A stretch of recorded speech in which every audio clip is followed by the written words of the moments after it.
자, 우리 하나님 말씀 요한복음 4장 9절로 14절 말씀입니다. 자, 하나님 말씀 요한복음 4장 9절로 14절 말씀, 신약성경 147면입니다. 자, 우리 한 절씩 교독합니다. 사마리아 여자가 이르되 당신은 유대인으로서 어찌하여 사마리아 여자인 나에게 물을 달라 하나이까 하니 이는 유대인이 사마리아인과 상종하지 아니함이로라.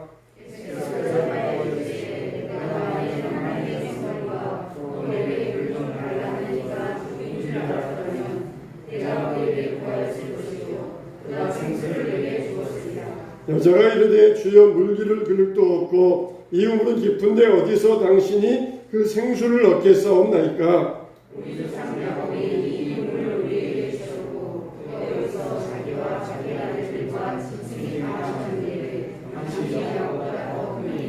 예수께서 대답하여 이르시되 이 물을 마시는 자마다 다시 목마르려니와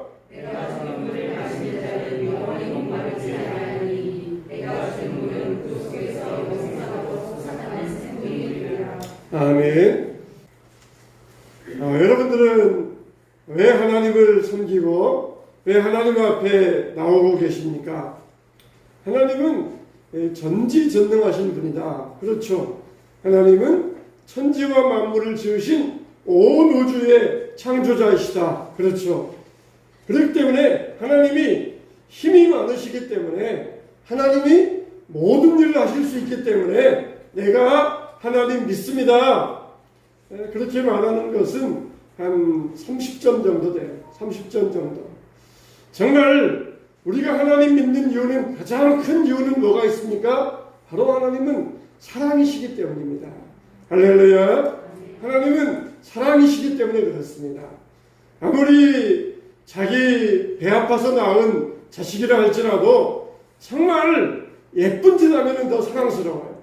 그런데 미운 짓 하면 밉습니다. 아무리 자기 피를 나는 자식이라 할지라도 나쁜 짓 하면 그 아이에게 미움의 감정이 들어가요. 그러나 우리 하나님은 어떤 자녀든지 어떤 백성이든지 구별하지 아니하시고 모든 사람을 사랑하는 정말 절대적인 사랑의 하나님이십니다. 그 사랑이 자체이신 하나님이셔요.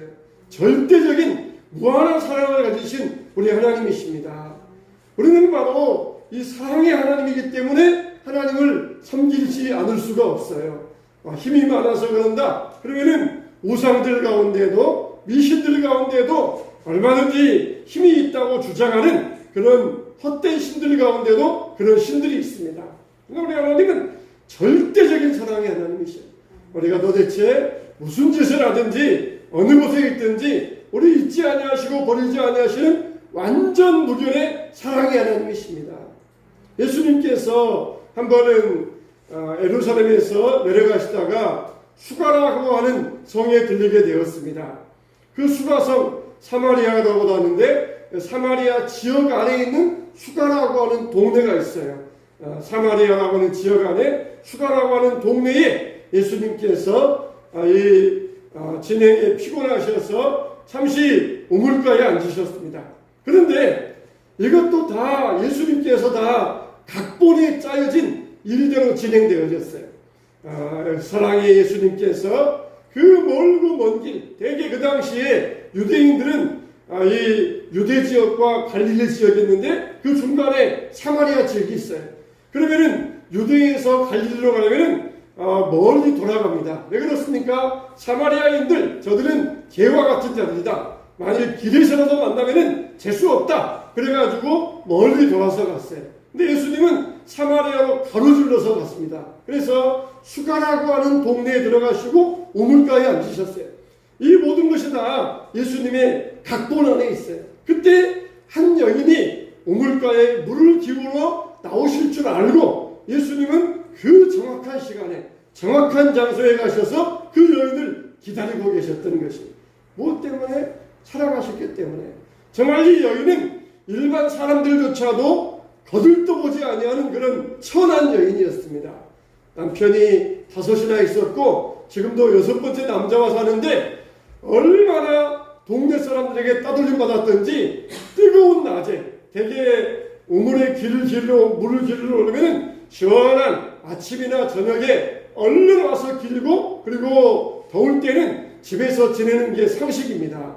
그런데 그 뜨거운 낮 12시에 물동이를 이고 물을 길러 나오는 그 여인, 아예 동네 사람과 마주치기 싫다는 거예요.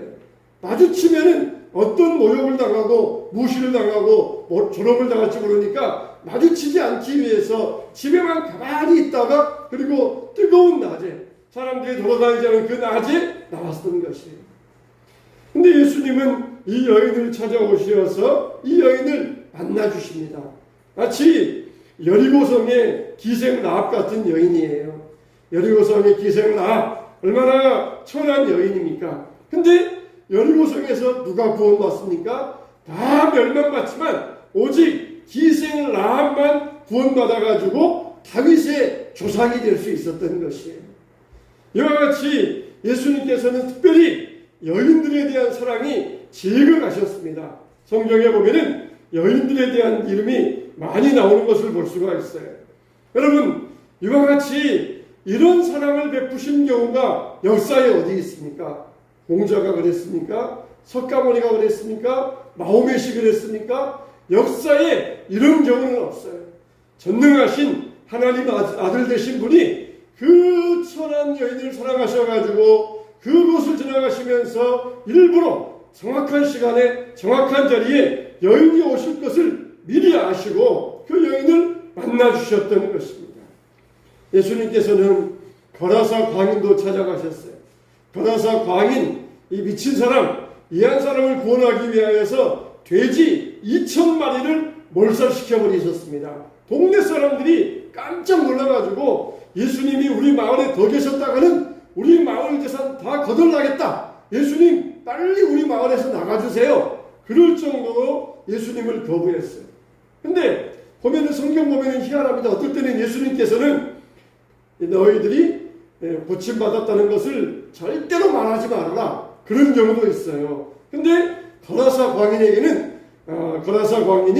제가 예수님 따라다니면서 예수님 모시겠습니다. 그럴 때에도 가라. 집에 가서 하나님께서 너에게 행하신 일을 너의 모든 사람에게 전하라. 그렇게 말씀하셔요.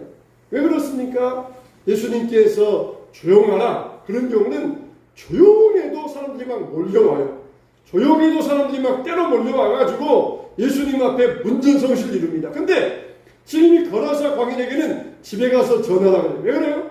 이 거라사 지역에서 더 복음을 전해야 되는데 사람들에게 거부를 당합니다. 그러니까 예수님은 따라가셔야 돼요.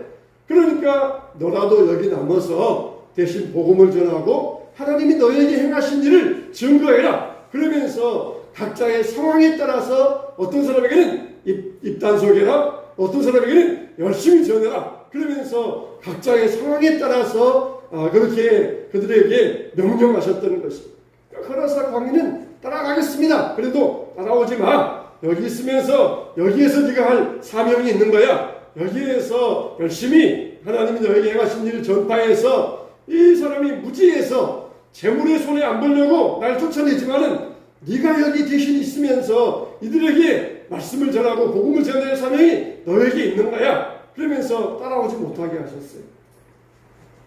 정말 예수님은 이와 같이 사람들을 1대1로 만나주시면서 상상할 수 없는 사랑을 베풀어 주셨어요. 그러면은 이 예수님은 이 수가성 여인에게서 몇 가지 고통이 있는 것을 아셨어요. 첫째는 이 수가성 여인에게는 정신적인 고통이 있었습니다. 그 정신적인 고통 무엇입니까? 고독이라고 하는 고통이에요. 이 고독이라고 하는 것은 마음에 심한 상처를 남깁니다. 그래서 지금도 다른 남자와 살고 있지만 그 고독이라고 하는 것, 이 남자와 또 언제 헤어질까, 그 불안함이라고 하는 것, 이로 말할 수가 없었을 거예요. 이와 같이 고독이라고 하는 것, 이거는 사람에게 무서운 질병입니다. 정말 이 여인은 먹고 사는 것만 해도 다행스러울 정도예요.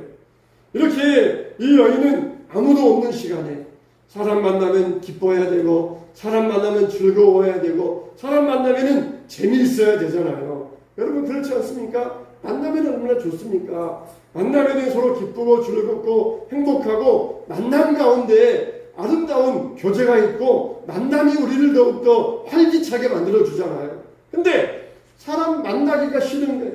만나면은 짜증스럽고 조롱당하고 사람들에게 무시당하니까 만나기가 싫은 거예요. 이렇게 이 여인에게는 이런 무서운 고독이 있었어요. 이 고독이 왜 왔습니까? 죄 때문이라고 했습니다. 죄 때문에 사람에게는 고독이 찾아왔어요. 자기 자신으로부터도 소외됩니다. 자기 자신을 상실해버립니다. 그리고 자기를 내어줄 사람이 없어요. 한 사람이라도 자기를 내어줄 사람이 있으면은, 믿을 사람이 있으면은 사람은 고독하지 않다고 합니다. 유럽에도 10명 중에 1명 정도가 이렇게 고독에서 자살하는 사람들이 있다는 것이. 여러분, 예수님은 우리의 친구이십니다. 24시간 우리를 떠나지 아니하시는 우리의 부모이시며 우리의 친구이시며 우리의 형제가 되어주십니다. 예수님 안에서 이 고독을 이기시고 예수님과 교제하시고 예수님 안에서 참된 행복을 누리시기를 예수님의 이름으로 축원합니다. 두 번째, 이 여인에게 있었던 고독은 사랑의 갈증이었어요. 사랑의 갈증이었습니다. 사랑이 굶주린 여인이었어요. 사랑은 사랑받지 못하면 자기 자신의 가치를 상실해 버린다고 합니다. 나는 쓸모없는 사람이야. 사랑받지 못하면 자기 자신의 가치를 인정받지 못한다. 아무리 그 사람이 능력이 많은 사람이 될지라도 사랑받지 못하면 나 자신의 가치에 대해서 쓸모없는 사람으로 인정해 버린다는 것이. 이렇게 누군가 사랑을 해주면 사랑으로 살아갈 수가 있습니다. 여러분, 우리는 정말 하나님의 사랑을 받은 자들입니다. 아직도 하나님의 사랑을 받지 못한 사람들이 있습니까? 세상에서 진정으로 여러분들을 사랑해주는 사람이 없다고 생각하십니까? 하나님은 정말 조건 없이 사랑하시는 분이십니다. 우리를 얼마나 사랑하시는지 모릅니다. 아무리 내 몸으로 낳은 자식이라 할지라도 못된 짓 하면은 밉게 마련이에요. 못된 짓 하면은, 나쁜 짓 하면은 멀리 하기 마련이에요. 호적에서 팥버린다? 그러면서 미운 자식, 나쁜 짓 하는 자식 미워하기 마련입니다. 그러나 우리 하나님은 절대적인 사랑을 가지고 우리를 사랑하십니다. 왜 그래요? 너희들이 몰라서 그러는구나. 너희들이 약해서 그러는구나. 마음은 원이지만 육신이 약하구나. 기도하지 못하는 제자들에게 3번이나 당부하시면서 가셨지만 기도하지 않는 제자들에게 사랑으로 대하시면서 정말 너희들이 마음으로는 원하지만 육신이 약하구나. 그러면서 예수님은 절대적인 사랑으로 품어주셨던 것이에요. 심지어 자기를 팔려오는 가룟 유다에게조차도 키스하는 것을 허락하시고, 네가 뭔지 할 줄 내가 다 알아. 그 가증스러운 키스 집어쳐. 그렇게 말씀하지 아니하시고 키스하는 것을 허락하시고, 네가 하려는 일을 빨리 하라. 그렇게 하셨어요. 불쌍히 여겨주셨어요. 차라리 네가 나지 않았더라면 더 좋을 뻔했다. 네 영혼이 그렇게 지옥의 형벌에 빠지지는 않았을 터인데, 그러면서 불쌍히 여겨주셨던 것입니다. 하나님은 모든 사랑으로 우리를 사랑해 주십니다. 하나님의 사랑을 받지 못한 분이 있습니까? 절대적인 사랑, 무한하신 사랑, 눈을 들어보아도 고개를 숙여보아도 눈을 감아보아도 눈을 떠보아도 항상 우리를 지켜보시는 하나님의 무한하신 사랑을 받게 되시기를 예수님의 이름으로 축원합니다. 세 번째, 이 여인의 고통은 영적인 고통이었어요. 여러분, 사람을 많이 죽인 공산주의자 레닌이 있어요. 사람을 많이 죽였습니다. 대학살을 벌였어요. 근데 이런 사람에게도 양심이 있어요. 그래서 죽을 때에 내가 수많은 사람을 죽였다 그러면서 후회하고 죽었습니다. 사람들은 다 마찬가지예요. 그 마음에 아무리 악인이라 할지라도 양심이 있어요. 양심에 낙인이 찍혀 있습니다. 왜 그렇습니까? 하나님이 모든 사람에게 양심을 남겨주세요. 왜 그렇습니까? 마지막 심판 때에 기준을 잡으려고 항상 모든 사람에게 양심을 남겨주세요. 그래서 몰라서 그랬습니다. 그렇게 핑계하는 자들에게 양심을 가지고 심판하십니다. 너의 양심이 너에게 뭐라고 그랬느냐? 정말 네가 정말 양심적으로 볼 때에 사람 죽인 일이 옳으냐 그러냐? 그 악인에게도 양심을 가지고 기준으로 심판하기 위하여서 양심을 남겨두십니다. 아무리 이 남자 싫어, 저 남자 싫어, 5번째 남자와 헤어지고 6번째 남자와 사는 여인이었지만 그 여인에게는 양심이라는 게 남아있었어요. 세상에 향락에 취해보지만 그거는 그때뿐이었습니다. 이렇게 살면 안 되는데 항상 마음에 가책감이 있었던 것이, 이렇게 아무리 악인이라 할지라도 그들 마음 가운데는 양심이 남아있어요. 왜 그렇습니까? 사람들은 다 속일지 모르지만 하나님은 속이지 못하기 때문에 그렇습니다.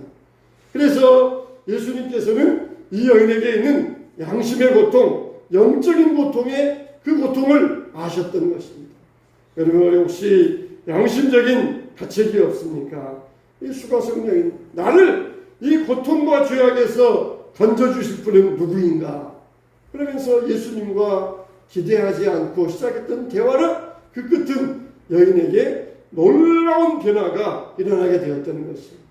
자기를 양심에서 해방시켜주고 모든 죄와 고통에서 완전히 자기를 건져주시는 그 짧은 시간의 대화, 그 여인을 완전히 해방시켜주고 변화시켜주는 놀라운 시간이 되었다는 것입니다. 그렇다면 예수님께서 어떻게 이 여인에게 어떤 단계를 통하여서 이 여인을 변화시켜 주었느냐? 첫 번째 단계는 이 여인의 물질적인 관심을 영적인 관심으로 돌렸던 것입니다. 여인이 물동이를 이고 물가에 왔어요. 근데 한 남자가 우물가에 앉아 있습니다. 왜 남자가 여기 앉아 있는 거야? 행색을 보아하니까 사마리아 사람이 아니에요. 유대 남자예요. 사마리아 사람은 혼혈들이니까 사마리아 사람과 유대 사람은 행색이 모습이 다릅니다. 그러니까 보니까 이렇게 자기 동네 사람도 아니고 사마리아인도 아니고 유대 남자예요. 유대 남자가 사마리아의 이상한 동네까지 와가지고 저기 앉아 있는 거야. 그러면서 물을 얼른 길고 그리고 재빨리 자리를 피하려는데 그 남자가 말을 걸어오는 거예요. 물 좀 달라, 물 좀 달라. 그러면서 말하니까, 아니 당신은 유대 남자인데 왜 사마리아 여자인 나에게 물 좀 달라 하십니까? 상식적으로는 유대 남자와 사마리아 여자, 이거는 상종하면 안 되는 그런 관계인데 왜 나에게 물 좀 달라 하십니까? 그러니까 네가 물 좀 달라 하는 네가 누군 줄 알았다면 네가 그에게 물 좀 주세요. 그렇게 구했을 것이다. 좀 알쏭달쏭한 그런 표현이잖아요. 예수님을 자기가 3인칭으로 칭하면서 네가 그에게 물을 구했을 것이다. 이렇게 알쏭달쏭한 말로 말씀을 하십니다. 아니 여기는 물들을 귤도 없고 이 우물은 깊은데 당신이 어떻게 나에게 물을 달라 하십니까? 내가 주는 물은 영생하도록 솟아나는 생수가 되리라. 영원히 목마르지 아니한 생수가 될 것이다.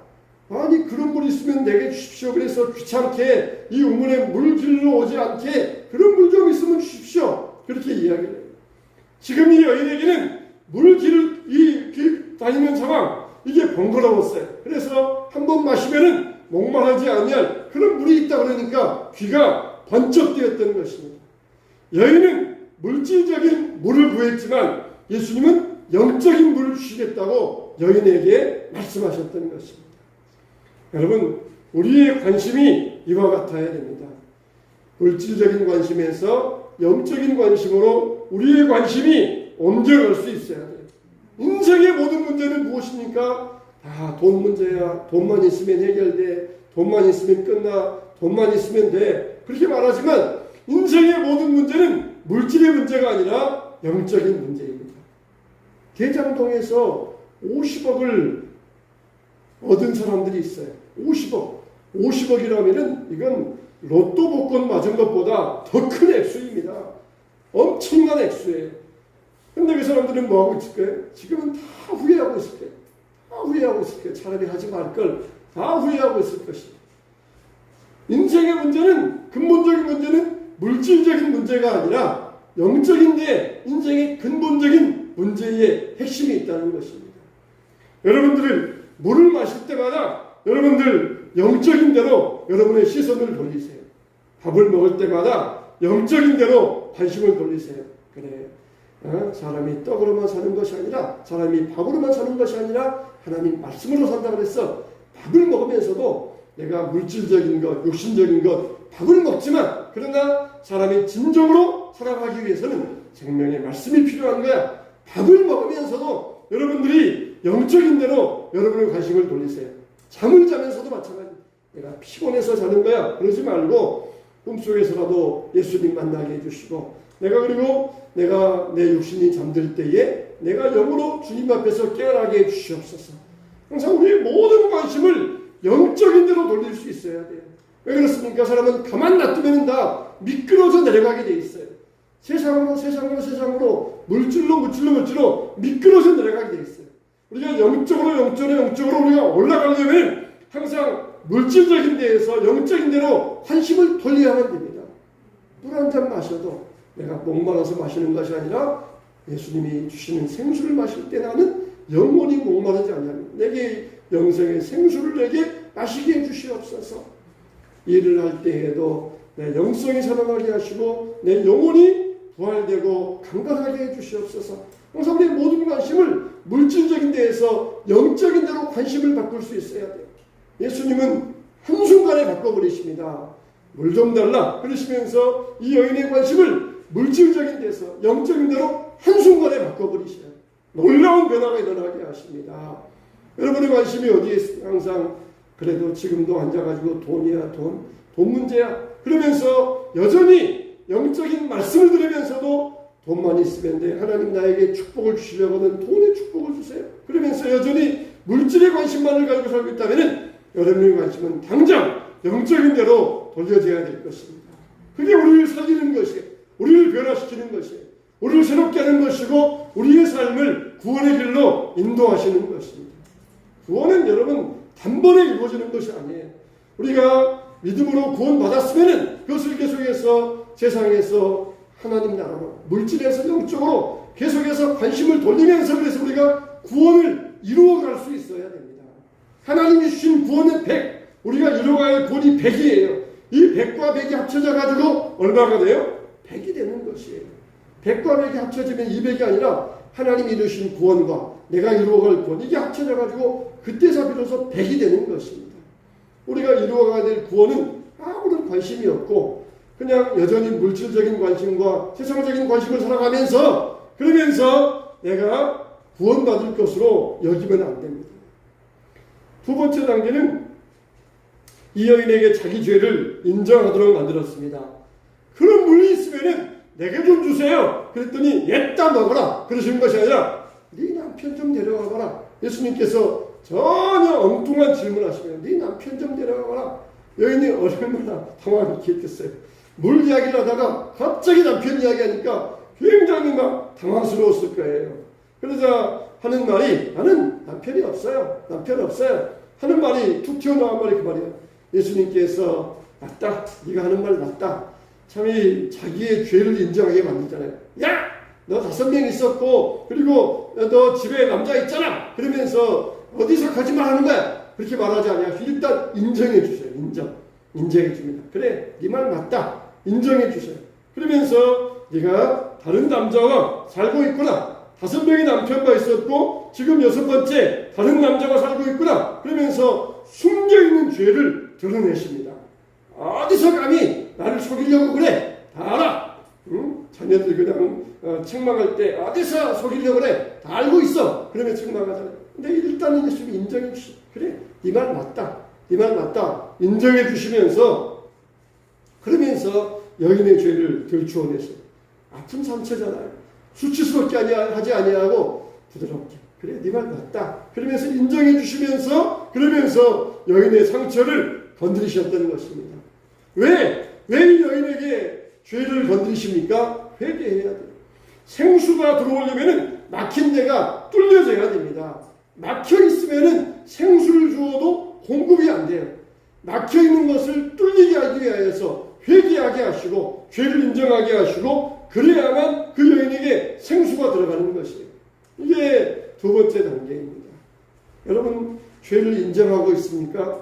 하나님 앞에서 진정한 기쁨을 맛보기 위해서는 이 여인처럼 부끄러운 과거가 들추어져야 됩니다. 덜 추워져야 돼요. 어떤 목사님이 설교하시면서 아브라함의 경우를 가지고 설교하시더라고요. 아브라함이 애굽에 내려갔더니 바로가 사라가 예쁘니까 사라를 데리고 가는 거예요. 근데 아브라함과 사라가 애굽에 내려가면서 어떤 이야기를 합니까? 당신은 이쁘니까 만일 내 부인이라 그러면은 나를 죽일 것이요. 그리고 뺏어갈 것이요. 그러지 말고 내 누이 동생이라 하시오. 그러면은 나를 죽이지 아니할 것이요. 그래서 정말 그 말대로 바로가 사라를 뺏어가 버립니다. 그리고 아브라함에게 많은 재물을 주어요. 근데 그 저녁에 하나님께서 애굽의 바로에게 나타나셔서 왜 남의 부인을 뺏어왔느냐? 몰라서 그랬습니다. 그래서 바로가 아브라함을 불러다가 왜 이 여인을 내 누이 동생이라 그랬느냐? 그러면서 말씀하십니다. 복의 근원인 아브라함, 그 부끄러운 거짓말이 들통나잖아요. 그것도 이방인 앞에서 자기의 부끄러움이 들통나버립니다. 얼마나 수치스러웠겠어요. 지금 바로에게서 돈을 받아가지고 그거 가지고 부자가 되었는데, 야, 내가 이렇게 이제 돈 많이 모았다 그러면서 좋아하고 있는데 자기의 거짓말이 들통난 거예요. 복의 근원이다. 그렇게 약속받은 하나님의 사자다. 그런 아브라함이 거짓말이 들통나니까 얼마나 부끄럽겠어요. 네가 그래도 하나님 믿는 사람이야? 그렇게 거짓말하고도 하나님 믿어? 그러면서 그 부끄러움이 더 심했을 거예요. 근데 하나님은 부끄러움을 들통나게 하십니다. 그러면서 이 목사님이 교인들에게 여러분 중에 바람 피는 사람이 있으면 다 들통나시길 축원합니다. 그렇게 이야기하더라고요. 그런 교회야 이 부자들이 많이 나오니까 남자들이 바람 피우는 경우들도 있는 모양이에요. 그러면서 들통나시기 바랍니다. 축원합니다. 그러더라고요. 부끄러운 게 있으면은 들통나야 그게 축복이라는 거예요. 그게 꽁꽁꽁꽁 숨겨져 있어가지고 안 들켰다, 무덤까지 들어갔다, 그건 저주라는 것이에요. 들통나야 그게 축복이고, 그래야 뚫려져야 회개하고, 그래야 하나님의 생수가 임할 수 있어요. 우리 이거 무덤까지 가져가는 거야? 절대 말하면 안 돼. 그게 성공이 아니에요. 들통나야 돼. 죄가 있으면 밝혀져야 됩니다. 그래야 그게 축복이 되는 것이에요. 이 여인의 단계, 자기 죄를 인정하게 했습니다. 과거를 지적하게 하고, 그때에서 비로소 여인에게 큰 기쁨이 찾아옵니다. 물동이를 보내두고 동네에 들어가가지고 봐라, 내 과거의 일들을 말한 그분을 와서 보아라, 메시아가 아니냐? 그러면서 기뻐하여가지고 찾아갔던. 여러분, 이거 뭐니 해도 진정한 기쁨은 회개의 기쁨입니다. 회개의 기쁨, 죄를 사함받은 기쁨, 이게 바로 진정한 기쁨이에요. 이런 기쁨이 여러분들에게 함께 하시길 예수님의 이름으로 축원합니다. 세 번째 단계는 뭐냐? 예수님이 누구신가를 알려주는 단계예요. 예수님이 누구십니까? 메시아가 오시면은 그런 일이 있는다고 합니다. 여기에서도 말고 저기에서도 말고 너희가 하나님께 신령과 진리로 예배하게 될 것이다. 메시아가 오시면은 그런 일이 있답니다.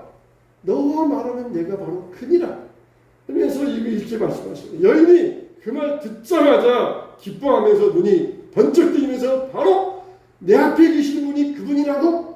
그분이 바로 하나님의 아들 예수 그리스도 메시아시라고? 그러면서 여인에게 변화가 일어났다는 거예요.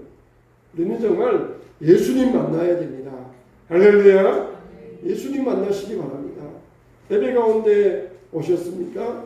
예배 가운데 오셨으면 누구를 만나야 돼요? 예수님 만나야 돼요. 여러분의 삶 가운데서도 누구와 함께 해야 됩니까? 예수님과 함께 하셔야 됩니다. 여러분이 행동할 때에도 누구와 함께 해야 됩니까? 예수님과 함께 해야 됩니다. 생수는 무엇입니까? 내가 너에게 생수 주겠다. 그건 바로 예수님 믿는 겁니다. 내가 곧 생명의 떡이니 내게 오는 자는 결코 줄이지 아니할 터이요 나를 믿는 자는 영원히 목마르지 아니하리라 그랬습니다. 나를 믿는 자는 영원히 목마르지 아니라. 생수가 뭐라고요? 예수님 믿는 것. 그게 바로 생수라는 것이에요. 예수님 믿는 것. 그게 바로 생수를 마시는 것이에요. 여러분이 지금 이 시간 예수님을 믿음으로 생수를 마시고 있습니다. 그 생수는 영원히 목마르지 아니한 생수입니다. 우리에게 정말 많은 문제가 있어요. 그러나 정답은 오직 예수 그리스도이십니다.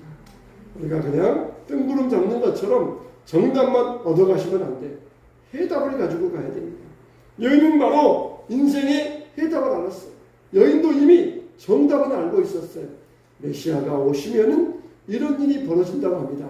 메시아가 오시면은 나의 고독, 영적인 갈등, 모든 문제가 다 해결될 줄로 압니다. 이미 정답은 알고 있었어요. 근데 해답을 얻지 못했어요. 예수님 비로소 만나고야 해답을 얻고, 메시아가 오셨다. 내게 말한 그분을 와서 너희도 만나보아라. 해답을 얻고 인생의 모든 결박에서 풀림을 얻을 수 있었던 것입니다. 인생의 해답은 무엇입니까? 예수님을 아는 것이 아니에요. 예수님을 만나야 됩니다. 해답을 얻어야 됩니다. 인생의 해답은 하나뿐입니다. 유치원에 가면은 애들이 놀고 있어요. 근데 어떤 아이는 엄마 없어도 잘 노는 아이가 있어요. 근데 어떤 아이는 막 울며 불면서 업어줘도 안 되고 달래줘도 안 되고 먹을 것 줘도 안 되고 놀이터 가도 안 되고 그런 애가 있어요. 그러면 그 아이의 해답은 뭡니까? 장난감 주는 것이 해답입니까? 먹을 것 주는 것이 해답입니까? 엄마가 오는 것이에요. 엄마가 오면은 그 아이의 문제는 해결됩니다. 인생의 문제가 뭡니까? 장난감 주세요. 먹을 것 주세요. 집 주세요. 그게 인생의 해답이 아니에요. 예수님이 오셔야 돼요. 예수님을 만나야 돼요. 그게 진정한 우리 인생의 해답이 되는 것입니다. 그럴 때에 예수님이 오실 때 우리 마음속에 모든 질병을 깨끗하게 낫게 하시고 생수를 터지게 하여 주십니다. 세상 무엇으로도 채울 수 없었던 공허한 자리에 예수님의 생수가 채워지게 되는 것입니다. 영원히 목마르지 아니한 생수를 마셔야 됩니다. 예수님 믿고 생수를 마시시기 바랍니다. 예수님 안에서 인생의 해답을 얻게 되시기 바랍니다. 이게 문제야, 저게 문제야. 그래, 나 예수님 믿어. 예수님 믿고 있어. 근데 이게 문제야, 저게 문제야. 예수님 못 만난 거예요. 예수님 아직 진정으로 의지하지 못하고 있는 것이에요. 나 예수님 믿고 있어. 나 구원 받았어. 근데 이게 있으면 좋겠고 저게 있으면 좋겠고 이런 문제 있고 저런 문제 있단 말이야. 아직 예수님 진정으로 만나지 못하고 있는 것이. 예수님 만나야 됩니다. 여러분 삶 가운데 모셔야 되고 동행해야 되고 예수님과 함께 동행할 때에 여러분의 진정한 모든 문제가 해결될 줄로 믿습니다. 이렇게 하여서 인생의 문제가 해결되고 예수님을 생수로 마시는 여러분 되시기를 예수님의 이름으로 축원합니다. 축원합니다.